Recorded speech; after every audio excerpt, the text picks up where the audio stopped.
The 7 Habits of Highly Effective People has been recognized by Forbes magazine as one of the top 10 most influential management books of all time and the most influential business book of the 20th century.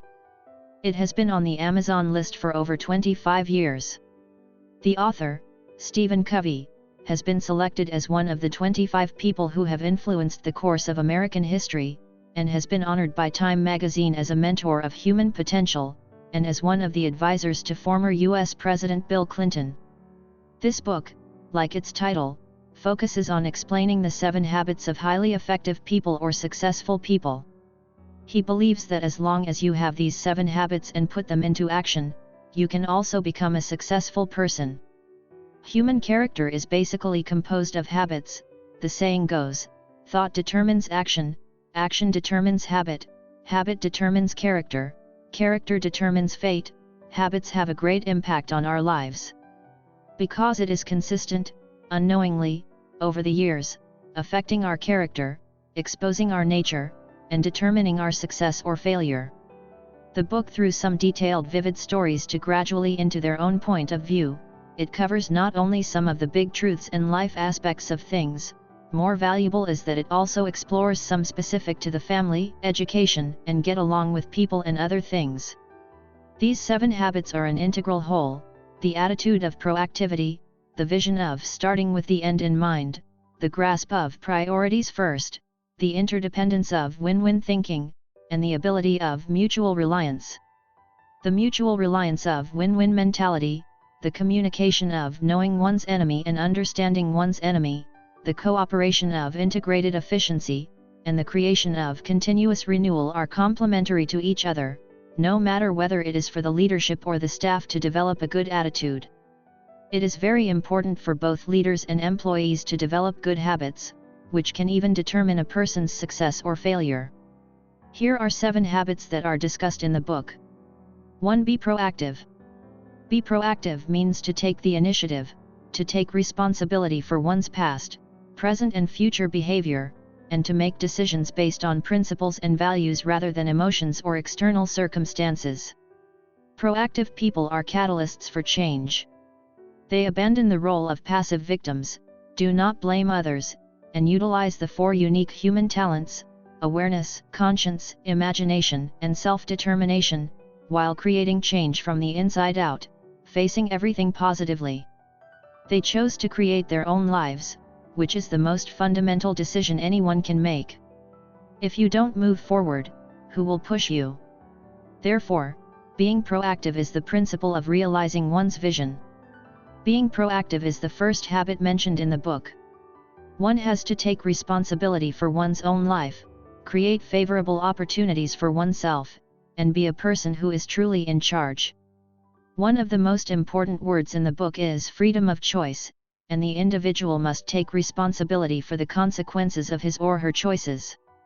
The reactive person often blames genetics, environment, external conditions, etc., for his or her shortcomings, believing that the problems are caused by external factors and are beyond his or her control. They say, "I can't do anything about it, it's just the way I am, I can't do it because of the weather," and they are always looking for excuses not to change. On the other hand, proactive people take responsibility for their own lives, knowing that they have the power to choose how to respond to problems and focusing their time and energy on the things they can control to make things better. I am not a product of my circumstances, I am a product of my decisions. The behaviors and accomplishments in our lives depend on our own attitudes and choices, so we need to learn to take responsibility for ourselves and act on the things we can change rather than worrying and blaming external factors. 2. Begin with the end in mind. Highly effective people know how to design their future. They seriously plan what they want to be, what they want to do, and what they want to have, and they are able to write them out clearly and explicitly to guide their decision-making. Therefore, starting with the end in mind is the principle of self-leadership, which ensures that one's behavior is aligned with one's goals, that one is not influenced by other people or the outside world, and that one is committed to one's goals once they have been set. Many people, while working hard, have not yet discovered their ultimate goal in life, and are just busy for the sake of being busy, without ever realizing what they want in the depths of their hearts and minds, and without ever examining their own creed in life. What do you really want to do?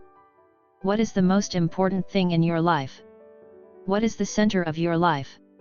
Only when you have established a life goal that is in line with your values can you gather your willpower, go all out and consistently realize it, and then you can achieve the greatest inner satisfaction.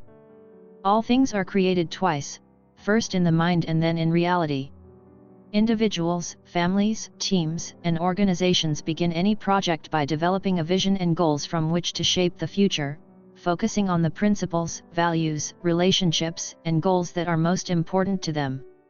The mission statement is the highest form of vision for an individual, family, or organization, and it is the main decision that dominates all other decisions. At the heart of leadership is the creation of a culture behind a shared mission, vision, and values.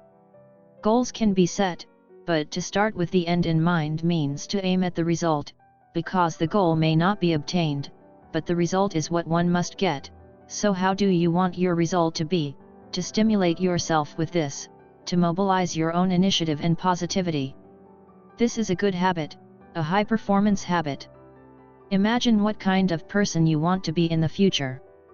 Many people like to keep themselves busy, striving for promotions, higher incomes, and more recognition, without stopping to evaluate the meaning behind their busyness.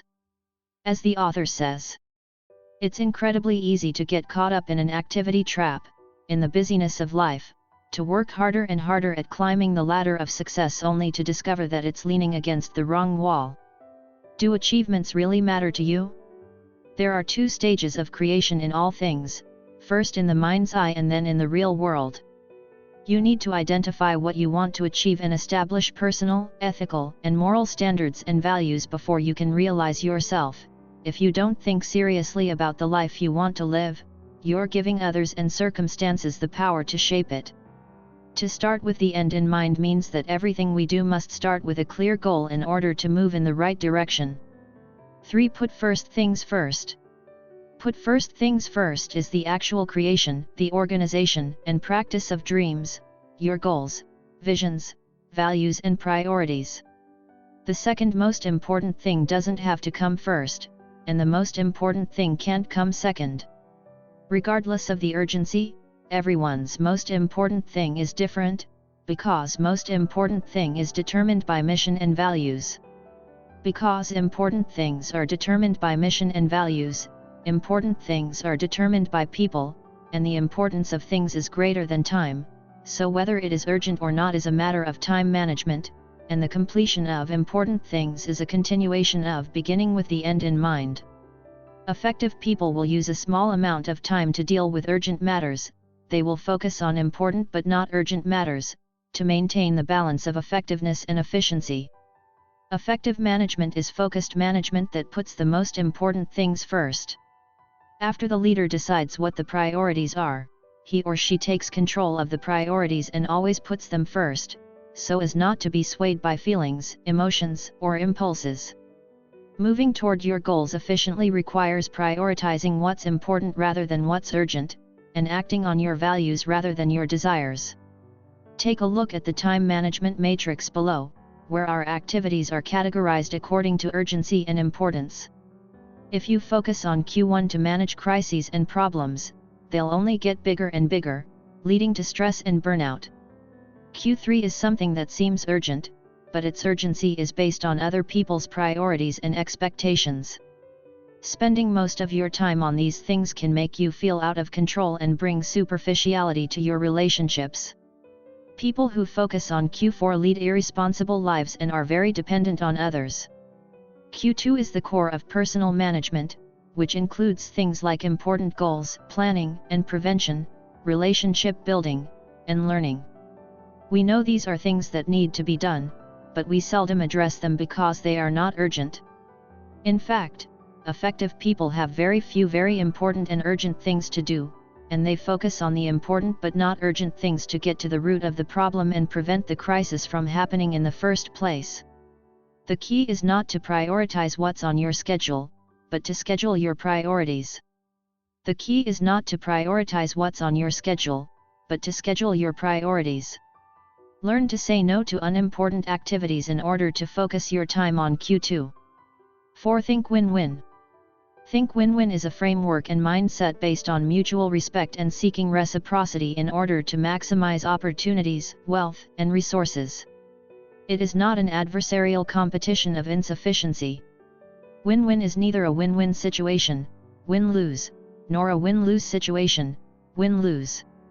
Our work partners and family members need to think in terms of interdependence, we, not I. Win-win thinking encourages problem solving and helps individuals find mutually beneficial solutions, a sharing of information, power, recognition, and reward. Win-win thinking leads people to a higher level, and is the realm of being a human being. Win-win thinking is the goal pursued by maturity, and is a manifestation of a deeper understanding of oneself and society, which directly affects the unified end result. The win-win mentality is the goal of maturity. In the basic principle and main idea of win-win thinking, interpersonal relationship is mentioned. Win-win is a win for people, not for things, so in order not to hurt oneself but also to make both sides good, it is necessary to have a good interpersonal relationship, and the first point of the book's main process is also said that in courage and in the world, we must have a good interpersonal relationship. The first point of the book's main process also says to achieve a balance between courage and understanding, in order to demand the common good. A win-win situation also requires courage and understanding, so we must learn a win-win mentality. People with a win-win mindset tend to have 3 personal traits: integrity, maturity, and abundance. They are loyal to their own feelings, values, and commitments, have the courage to express their own thoughts and feelings, and are able to look at other people's thoughts and experiences with openness and understanding. The formation of the concept of self-interest is based on integrity, maturity, and open-mindedness. Open-mindedness comes from one's high values and confident sense of security, so one is not afraid to share fame and fortune with others, and thus is willing to try unlimited possibilities, giving full play to creativity and a wide range of choices. Many people have a lack of thinking, scarcity mentality. Everything is regarded as a zero-sum game, only you win and I lose, or you lose and I win, the author pointed out. When one side benefits more than the other, that's a win-lose situation. To the winner it might look like success for a while, but in the long run, it breeds resentment and distrust. To work effectively with people, we must have a win-win mindset to reach a mutually beneficial agreement or solution. People who handle conflict with a win-win attitude have 3 character traits: integrity, maturity, and abundance mentality. They are true to their own feelings, values, and commitments, are courageous enough to express their own ideas while taking into account the feelings of others, and believe that there are enough resources and space in the world for everyone. 5. Seek first to understand, then to be understood. When we give up answering and listen to others with an understanding mindset, we can open up real communication and enhance our relationship.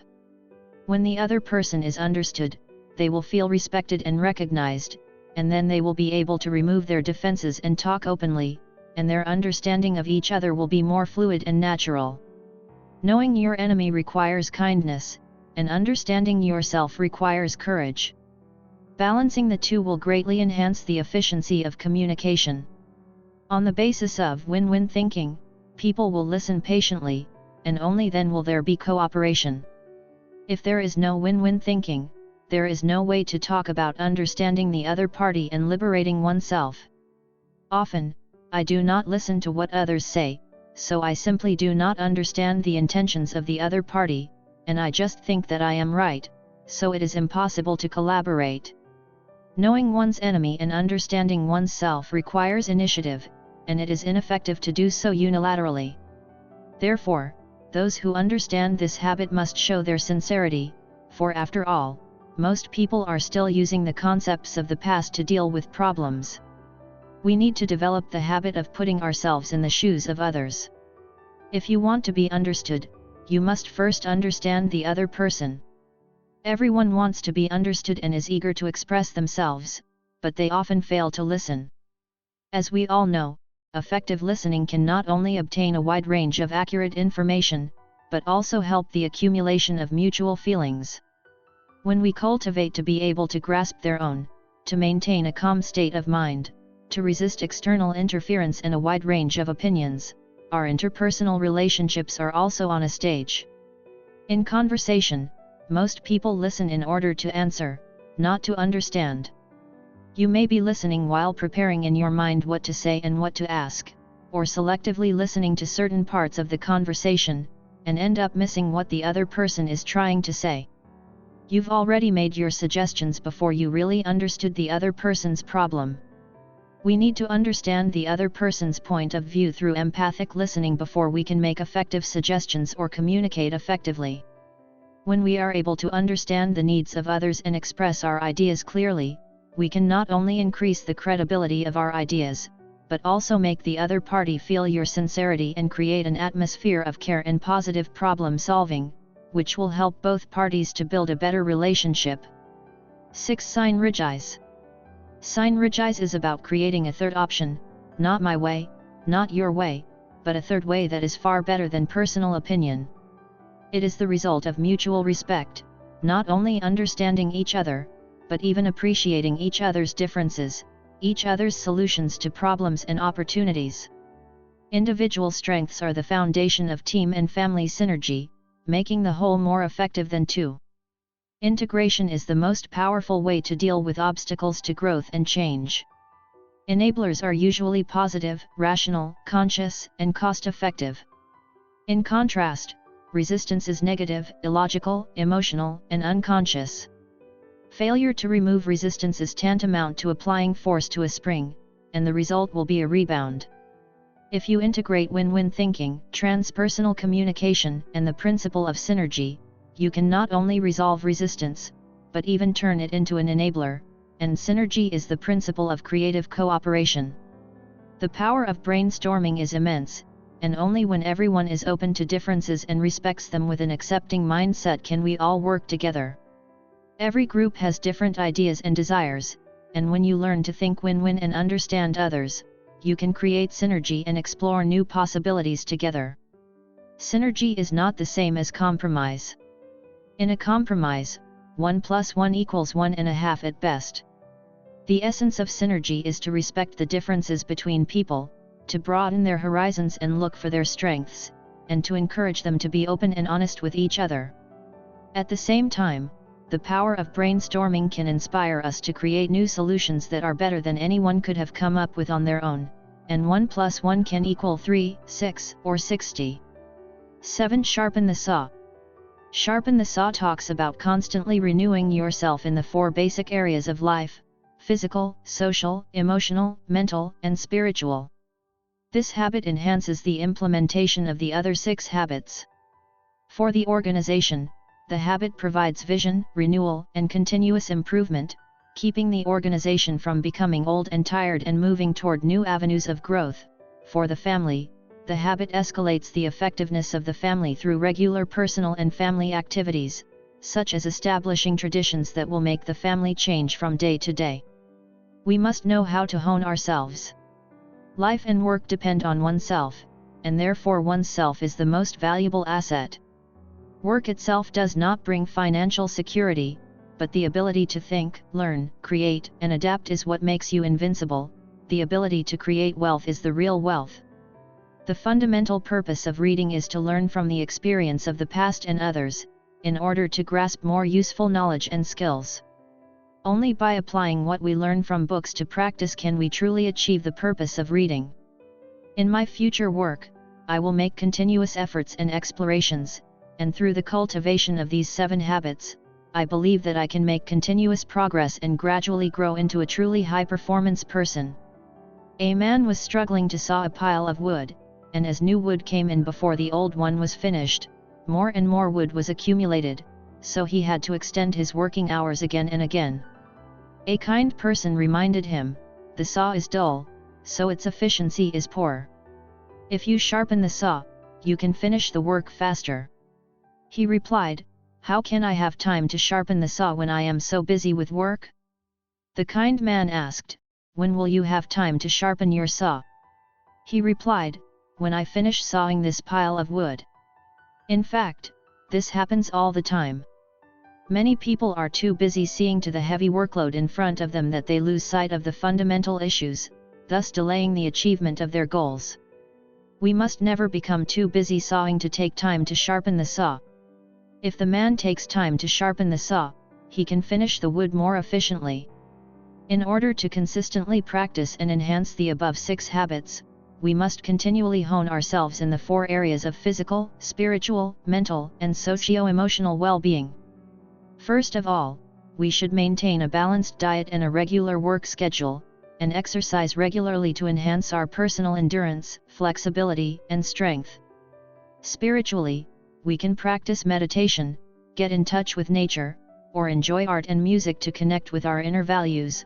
Mentally, we can read, record our thoughts and experiences, or plan our own schedules to expand our thinking through continuous learning.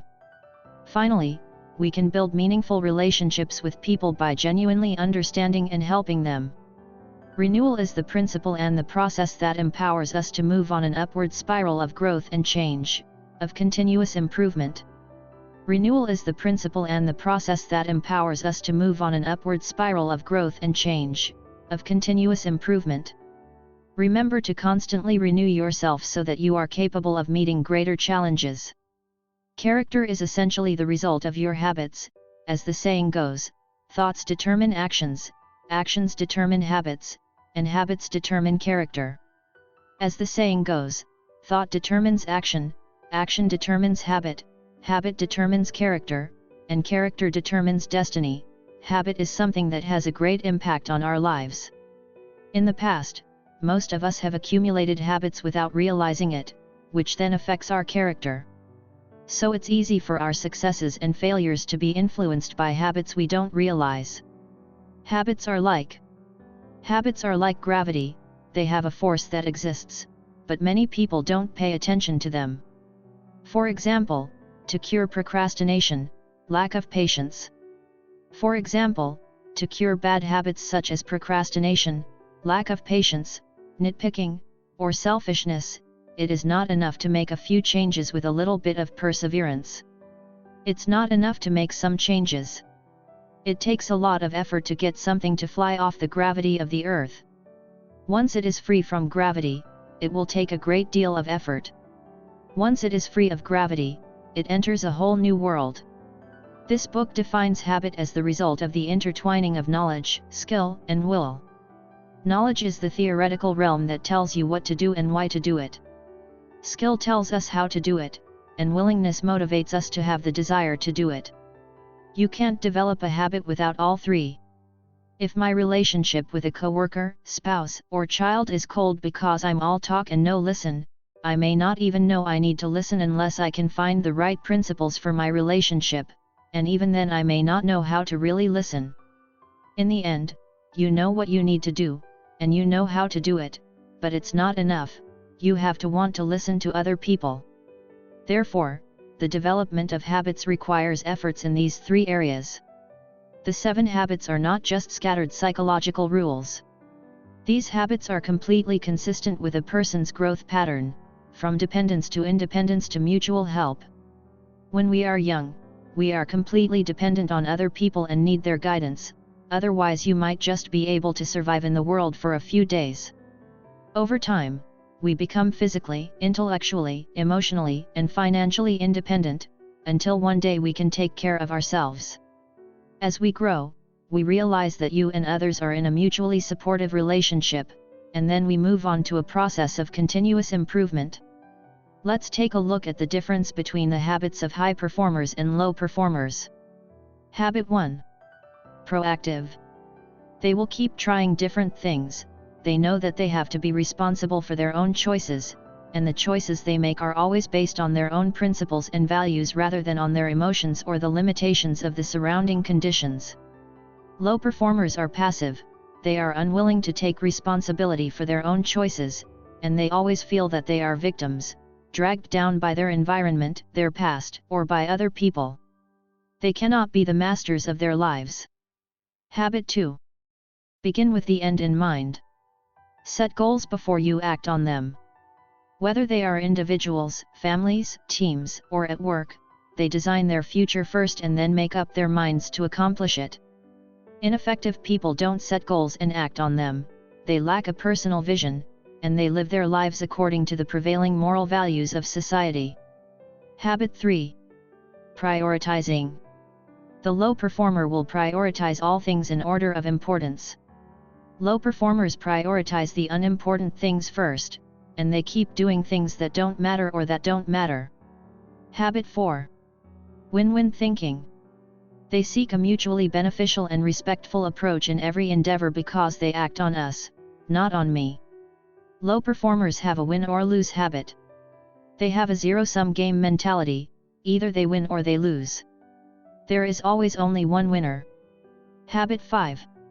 Know your enemy and understand yourself. Get to know others first and then try to get them to know you. When they know each other, they listen and communicate to build friendships. The ineffective person's habit is to seek others' understanding of themselves first, stating their own point of view first and ignoring what the other person's point of view is. Habit 6. Integration. Unity synthesis is the cooperation between people will look for a third option. What is the third option? What is the third option? It's not me and it's not you. It's not a solution based on one person's point of view, but a third, better solution, where both parties work together creatively. For example, 1 + 1 = 11. The habit of ineffective people is to compromise, fight or run away. Habit 7. Continuous improvement. High performers make continuous progress in 4 areas: physical, emotional, intellectual, and spiritual. Low performers exhaust themselves without a plan for self-improvement and eventually lose their competitiveness. There are many people who work hard every day to achieve success, only to realize that they are not doing well in other areas, such as not developing personal effectiveness, or failing to develop healthy relationships with others. What the author means by success is not just money or status, but total success in terms of achieving harmony in career, family, interpersonal relationships, and personal growth. The 7 Habits of Highly Effective People points out the bad habits and ideas that people think are correct, such as scheduling a full timetable means living a full and meaningful life, having an answer in mind when talking to others, and compromising between 2 people who think differently, etc., without reflecting on the importance of personal management and listening, and without realizing that differences between people can lead to powerful creativity. The author's words are worth reading again and again, as if they were a slap in the face. These 7 habits teach us how to make ourselves better from the inside out. There is no shortcut or formula for success, so let's start practicing these 7 habits today and work towards our goals.